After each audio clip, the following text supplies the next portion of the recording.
Well, hello everyone. Welcome to Music is a Journey. I'm Peter. You know what all this is? All these papers, this notebook, these are all notes I'm writing down for what was supposed to be a pair of two videos I was going to do. But it's now developed into 5 videos and I'm not ready yet. So what am I going to do when I'm not ready? I'm going to do something because I actually have a few moments now to make a video. And what I thought I would do is to tackle the contest entry for Trevor at Flat Round and Spun. Before I do that though, I just want to show you this. This is a wonderful postcard that I got from Morten Astad over in Norway. He's even written some Japanese on the back here for me. Look at that there, Norway kara, konnichiwa, greetings or hello from Norway. So that's pretty cool. I always like seeing Morten's art and his videos there, and actually I have a little piece of it now. And he sent me this along with a few albums that he thought I should have. This is Aha, a band that he talks a lot about on his channel. Everybody in North America probably knows them for Take On Me, which is track 1 on disc 1. This is 2 discs though of a hefty amount of songs. It looks like 39 songs. Covering, I guess, 25 years of Aha. So he talks about how many great songs this band has written over the years, and all us North Americans only know them for one song. So he sent me that, and I'm really looking forward to listening to that. Also, somebody here named Morten Hackett, I guess, who is actually one of the members of Aha. I think if I got it right, that's a solo album there. And also another band with the price tag covering the name Madrugada. Probably say it totally wrong, but Industrial Silence. So Morten has shared with me some tunes from Norway. So like I said, this is going to be for Trevor at Flat Round and Spun. Yes, now I'm getting to that. But I promised Morten that I would show off his card. So Trevor at Flat Round and Spun, his daughter is going off on a trip to Peru. He's actually organizing kind of a fundraiser to help take the sting out a little bit. So I'm going to leave a link to Trevor's original video in the description below. He posted his video, I don't know, it was like, I'm losing track of time. It might have been 3 weeks ago. It might have been 4 weeks ago. And he's just asking for a quick entry. So already, we're already not making it very quick. So I'm going to jump onto it right now. 4 simple questions. And the first question is a bucket list destination. Show a band or an album cover from a destination that you would really like to go to. So there are tons and tons of those, but I would really like to visit Iceland if I could someday. I was going to say Wales for Nick. I always really wanted to go to Wales too, and then I could meet Nick at the same time. But I'm going to say Iceland, and this is a band called Shrine.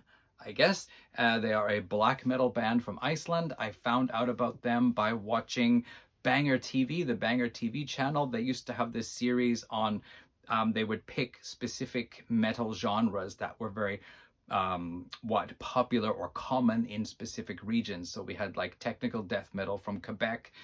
They did something on Brazil. They did all female metal bands from Japan, and they did black metal bands from Iceland. And so I decided to pick up this one. Haven't listened to it for a long time though. Question number 2 is the longest distance you've ever traveled to see a band live, and then if you can, show an album by that band, specifically the album they were touring.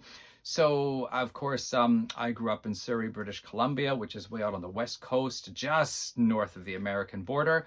And I moved to Japan in 1999, but at the end of 2004, I returned to Canada to live briefly, well, basically to do some traveling, get in touch with family and friends, and also my wife, who was my girlfriend at the time, was also going to try to live in Canada for a year as part of the working holiday visa program. Anyway, while we were there, I took her to see the Canadian band I talk about a lot. We went to see Sloan down in Vancouver, and after the concert we got to talk to Chris Murphy, who is the bass player and one of the lead vocalists, and she was so impressed with them She wanted to see them again, and we got to see Sloan opening for the Foo Fighters later on.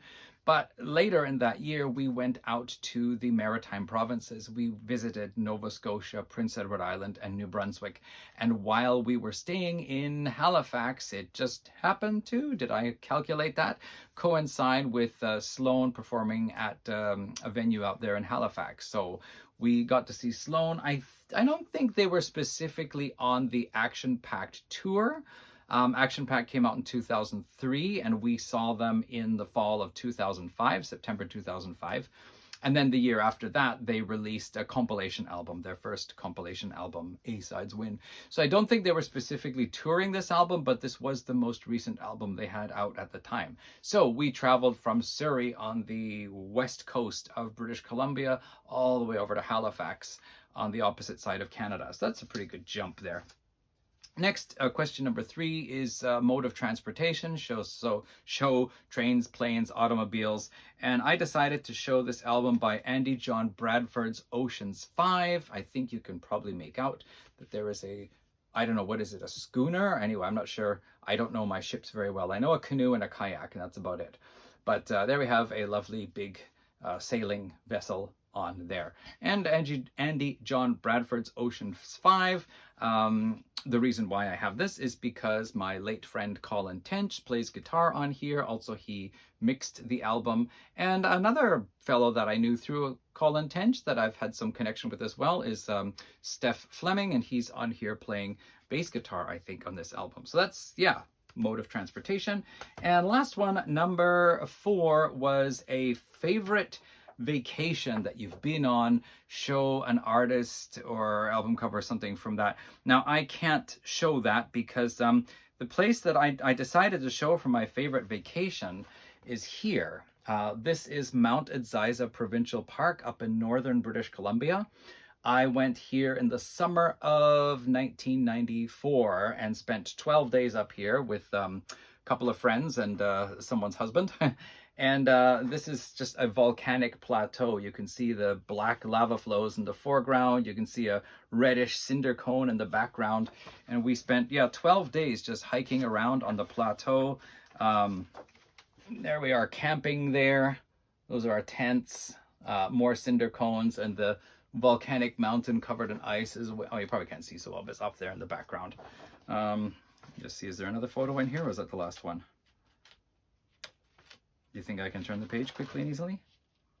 No, that's the end of it. So yeah, the 2 photos there, and then there was one here in the table of contents. That's my friend's boss, an accountant, hiking with a cinder cone in the background. So yeah, we went to Mount Edsiza Provincial Park, and that was probably my greatest vacation because there was just the 4 of us way up there, hiking across this volcanic plateau, enjoying volcanic scenery.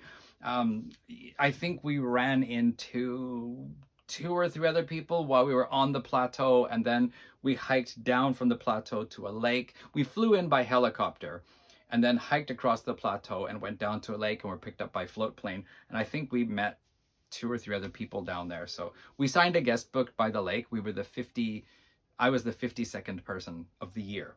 So anyway, we're talking about northern British Columbia. And pretty much all of British Columbia bands I have are from around the Vancouver area or a little bit interior area. So I'm picking a band called Bushwhacker. They were originally from Whitehorse in the Yukon. And actually on our way back from Edsiza, with the flight company we used, we actually had to fly up to Whitehorse first. And I got out of the plane and walked around the airstrip in Whitehorse, the one time I set foot in Yukon territory. And then we flew back down to, I think we had one other stop before returning to Vancouver.